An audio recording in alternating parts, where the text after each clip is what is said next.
Welcome everybody. Thank you very much indeed for a great reaction to my vlog last week, which was fantastic. Today I thought I would address something a little peripheral to the whole anti-gravity scene, which I detailed in my book The Hunt for Zero Point. I thought today I would talk about stealth and stealth technology, which I was intimately bound up in during my time at Jane's Defence Weekly, when I first started covering that subject back in the early 1990s. Stealth is the art of maintaining invisibility around a defence platform, like a combat aircraft. And back in the late 80s, early 90s, it was a big subject of discussion because it was very much at the forefront of everyone's minds, particularly post the first Gulf War, when stealth aircraft were used to great effect, devastating effect in fact, over Iraq in 1991. I detailed this next story in The Hunt in actual fact, and it became quite notorious because there was quite a bit of subterfuge around it, and I'll go into this. But I was preparing an article for Jane's Defence Weekly in the early part of 1996, and it was all about stealth technology and how Skunk Works, that's the Lockheed Martin Skunk Works, was the entity which came up with, designed the Lockheed F-117 stealth fighter. And I wanted to do an article about how innovation from Skunk Works were permeating through to the wider defence industry. So I planned a trip through my contacts, my PR contacts at Lockheed Martin, to go and visit the Skunk Works out in California in March, April 1996. And I turned up there. It's quite a rigorous process to get into the Skunk Works. In fact, these days, as a foreigner, as a non-American citizen, I would not be allowed into the Skunk Works. But back then I was given this very rare sanction, which was to conduct my interview of the Skunk Works boss, who was a guy at the time called Jack Gordon, and to do that interview actually in the Skunk Works headquarters. And as far as I'm aware, that was the first time that that privilege had ever been accorded to a journalist. So I was quite excited about this. This was the place that had designed the Lockheed U-2. It was responsible for the SR-71 Blackbird, and of course a host of other secret programs that we've never ever heard about.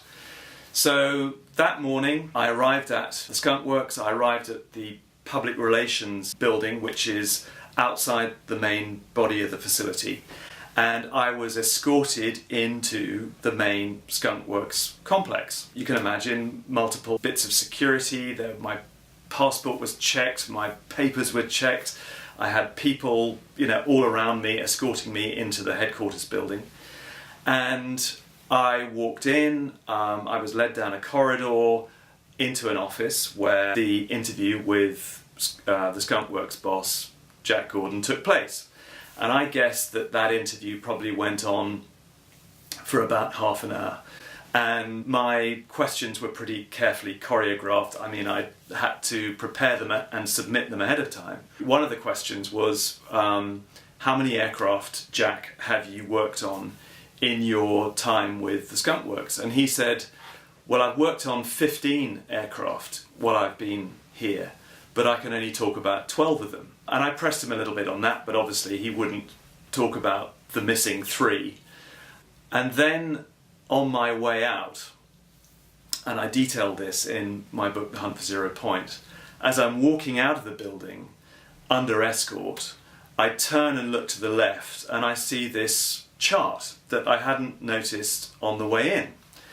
And this chart was a variation on one that the Lockheed Skunk Works has put out before, and it shows a chart of all the aircraft that Lockheed has done from the P-80 Shooting Star in 1944 right the way up to, and bear in mind this was in 1996, right the way up to the Lockheed Martin Dark Star, which was a stealthy drone. But just above the Dark Star was something called Astra, and Astra looked very sharp and pointy and kind of like a very stealthy reconnaissance aircraft should look. And I stopped my escort and said, "What is Astra?" And he looked at the board, he looked at me, and there was this sort of moment of silence.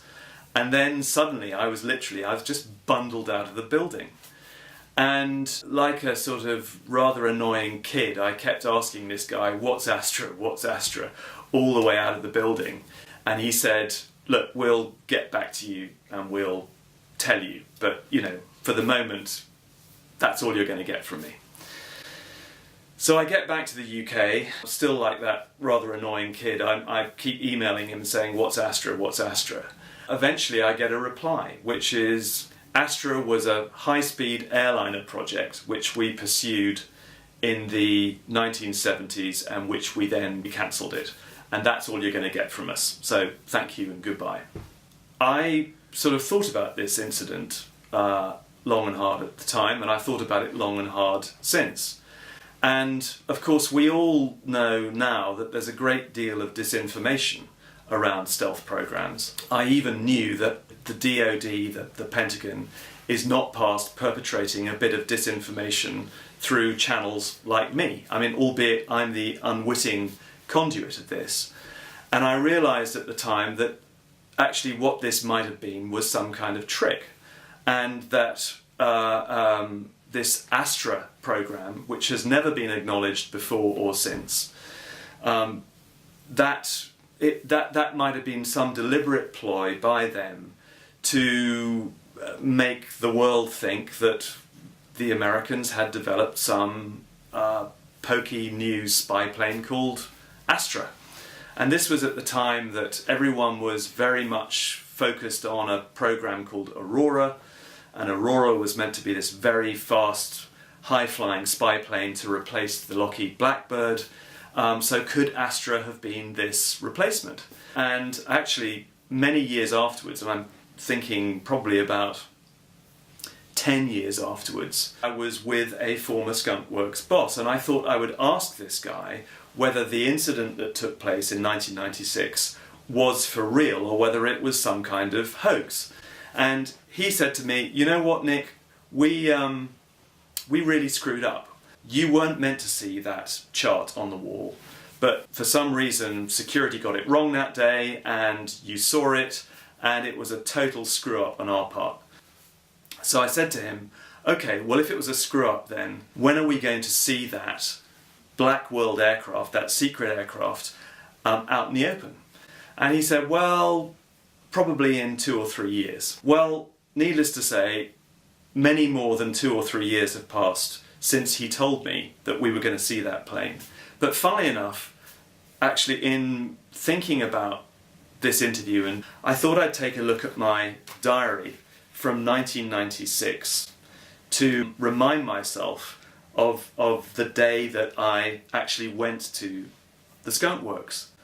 And I've noticed that the day that I did the interview with Jack Gordon was actually on April the 1st, April Fool's Day, 1996. Although it was an April Fool's, and I'm taking it in that spirit, in actual fact, it's typical of the kind of disinformation that you get in the black world. You know, the black world is where you get draconian secrecy meets some very weird stuff. And you know, part of that weird stuff is the UFO phenomenon. You know, when the stealth fighter was first flying around in secret in the desert southwest of America, people used to see these weird shapes in the sky at night, on moonlit nights, and they would say, "What the hell's that thing up that's just shot over the road?" And they would think it was a UFO. This is then played upon by the disinformation experts at the Pentagon, who spin that up with a few UFO stories in the area, and sooner or later you don't know what's fact from fiction. Now, the enemies of the United States at the time, whoever they may be, take this information, which they read in Jane's Defense Weekly, and they think, okay, well, maybe the Americans are investing in a multi-billion-dollar stealth program that we don't know about, and maybe it's in the strategic reconnaissance area, and maybe we should be investing in something similar ourselves, or maybe we should be investing in some counter-stealth technology to make this threat go away. That's all part of the disinformation campaign.